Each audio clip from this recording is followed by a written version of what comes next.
RCB స్టంపేడ్ గురించి నీ opinion ఏంటి? ఫస్ట్ గవర్నమెంట్ సెక్యూరిటీ టైట్ చేయలే, ప్లస్ 33,000 మెంబర్స్ కెపాసిటీలో 2 lakhs పైన వచ్చారు. అందుకే అంటే అలా జరగకూడదు కదా. అంటే వాళ్ళు 18 years తర్వాత ఆర్సీబీ ట్రాఫీ గెలిచినందుకు వాళ్ళు ఎక్సైట్మెంట్ లో వాళ్ళు చనిపోయారు. ఒపీనియన్ అంటే ఏం లేదు ఆర్సీబీ మీద మాకు. అరే ఓపెన్ చేయైతే నువ్వు వాళ్ళు ఇట్లా తొక్కిసలు అట్లా చనిపోయిన విషయంలో కూడా ఏం లేదా? అట్లా అయితే వాళ్ళు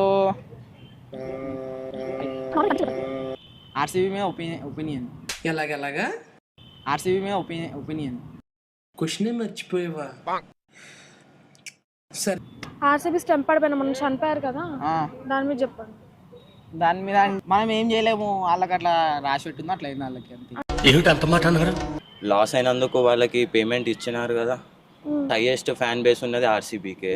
ఇంకా అంతమందిని క్రౌడ్ని కంట్రోల్ చేయకపోవడం గవర్నమెంట్ది కూడా.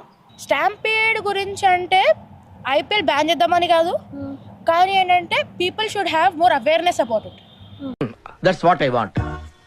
నేను ఇక్కడికి ఎమోషనల్ అవడానికి రాలేదు, మిమ్మల్ని ఎమోషనలైజ్ చేయడానికి వచ్చాను.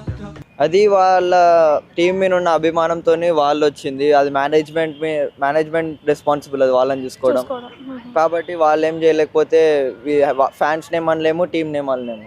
35 పట్టే గ్రౌండ్ స్టేడియంలో 3 lakh పీపుల్స్ వచ్చినంటే చాలా ఇబ్బంది.